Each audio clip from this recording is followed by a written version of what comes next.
The American government handed over 129 million acres, an area larger than California, to private railroad companies for free. While settlers dreamed of owning land under the Homestead Act, corporations were seizing it by the millions. This is the story of America's greatest land grab, and controversy followed every mile. The mid-1800s marked a transformative era in American history. The vision was ambitious, almost audacious: connect the vast, untamed Western territories with the industrialized East Coast through a web of railroad networks. The federal government didn't just support this vision, they bankrolled it with land. Lots of land. Starting in the 1850s and escalating through the 1870s, Congress authorized massive land grants to railroad companies. The Pacific Railway Act of 1862 became the blueprint, paving the way for the first Transcontinental Railroad, completed in 1869. But here's where things get complicated. For every mile of track laid, railroad companies received up to 10 square miles of public land, sometimes more. These lands were arranged in a checkerboard pattern along the routes, one section for the railroad, one for the government. The railroads could sell their sections to settlers or use them as collateral to finance construction. Sounds reasonable, right? Well, it wasn't. The Illinois Central Railroad, established in 1851, became one of the earliest recipients of federal land grants. It received millions of acres, linking the Great Lakes to the Gulf of Mexico. This railroad didn't just transport goods, it became a massive land speculation enterprise, selling plots to settlers at premium prices, while the government land sat adjacent, theoretically free, but often less desirable. But the Illinois Central was just the beginning. The Northern Pacific Railroad received approximately 40 million acres, making it one of the largest landowners in the entire United States. To put that in perspective, that's larger than the entire state of Florida.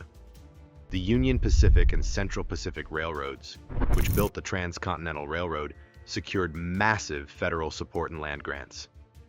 These two companies alone received millions of acres and substantial government loans.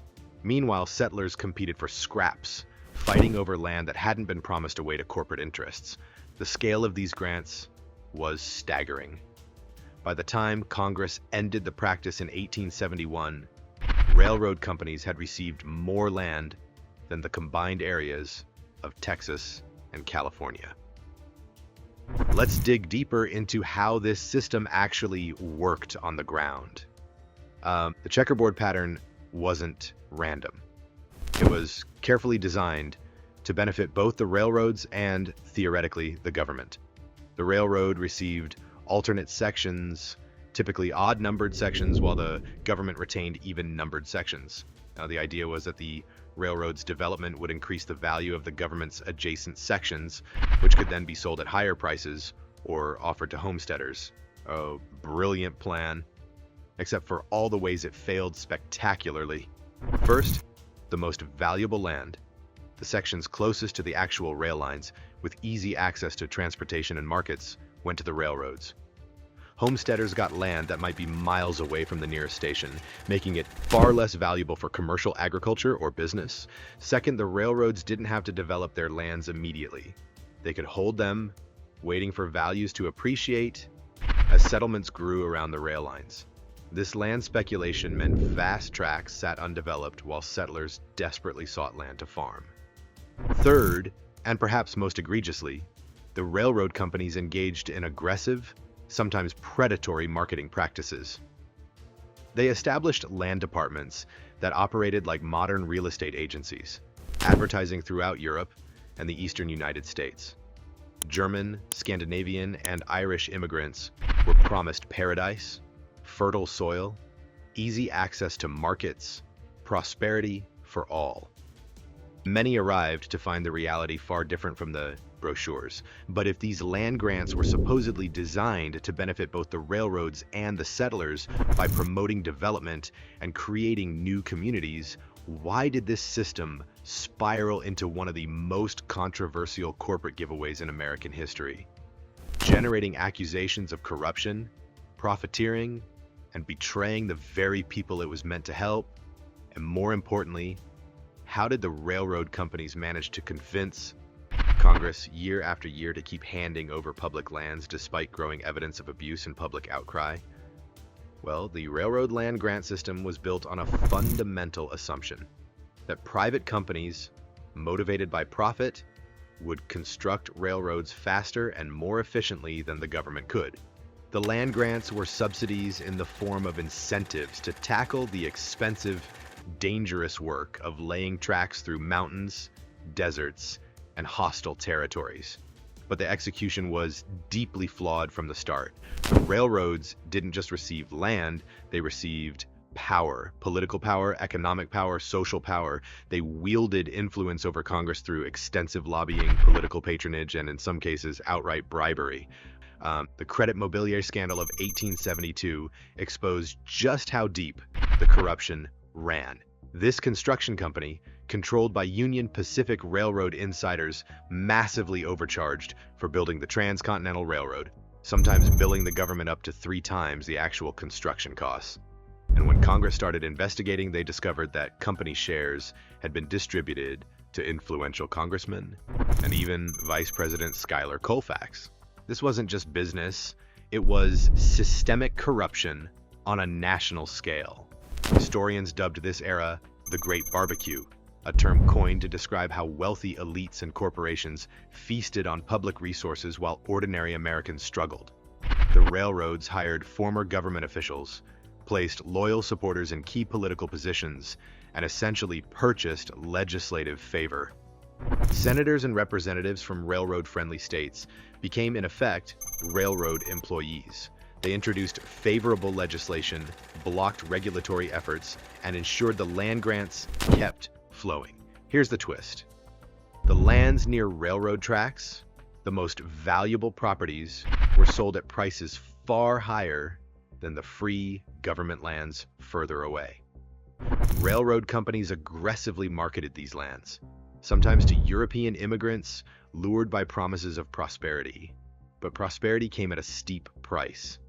A homesteader could get 160 acres free from the government under the Homestead Act, but those acres might be 20 miles from the nearest rail station, with no easy way to transport crops to market.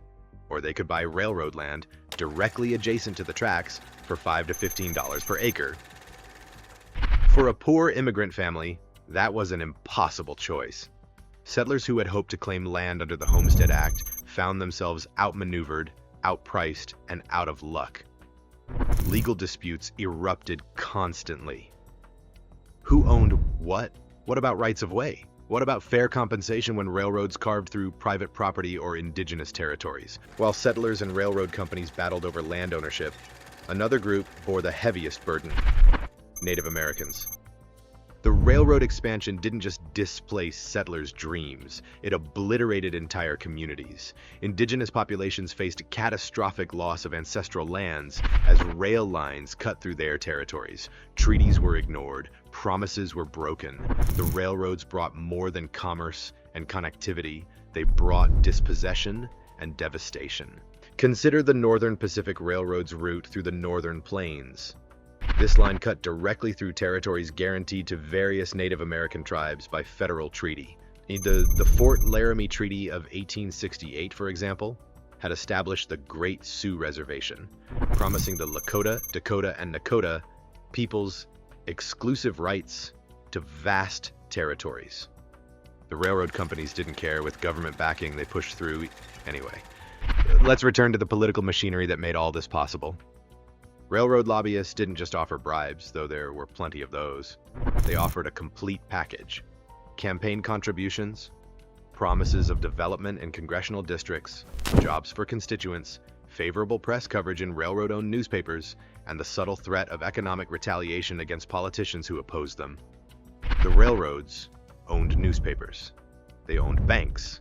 They owned entire towns.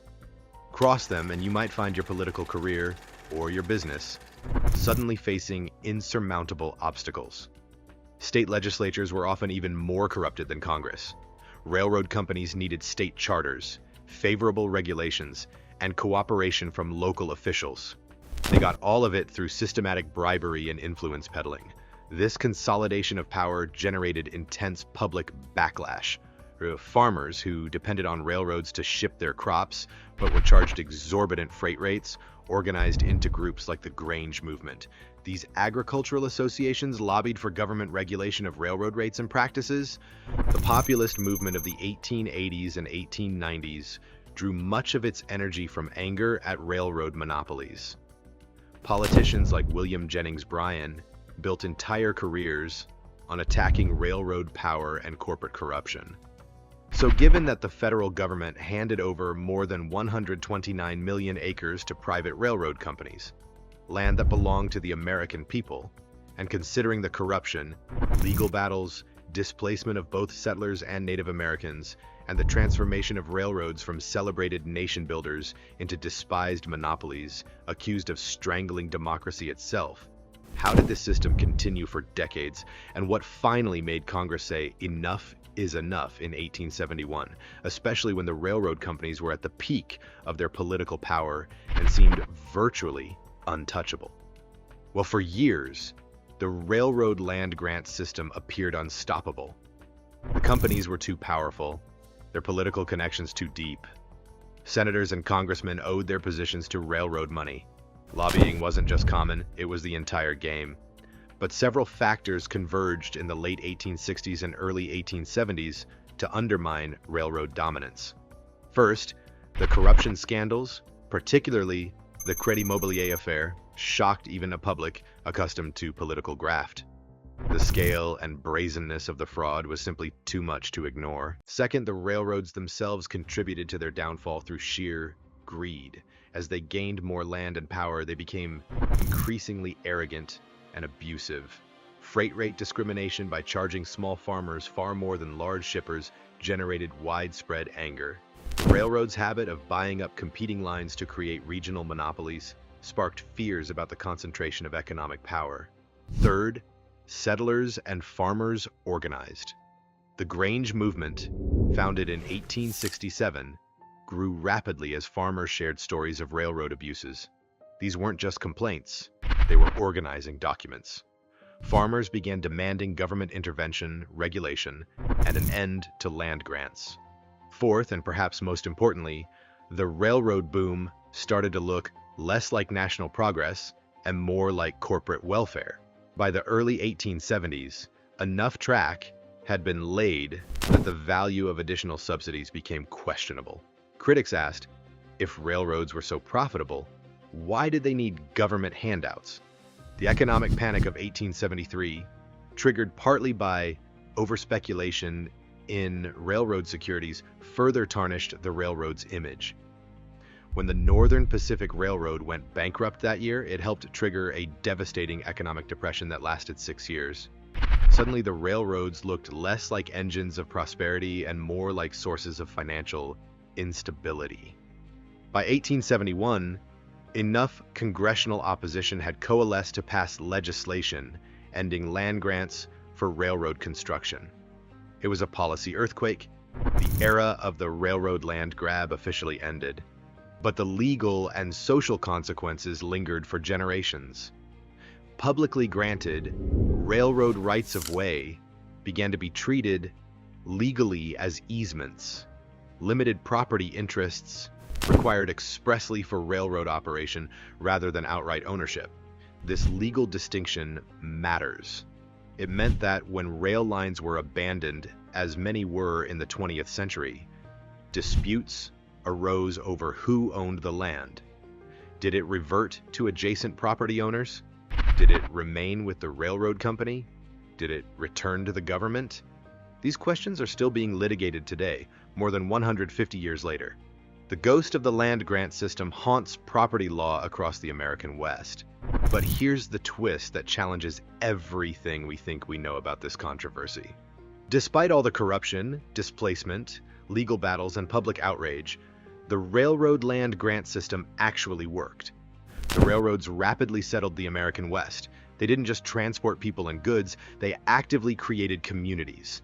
Towns sprang up along rail lines. Agricultural settlements flourished. Markets opened. Economies boomed. Without the land grants, it's entirely possible that railroad construction across the West would have been delayed by decades. The terrain was too difficult.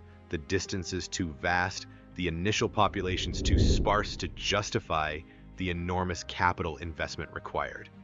Or the checkerboard system, for all its flaws, did create a pattern of mixed ownership that encouraged settlement.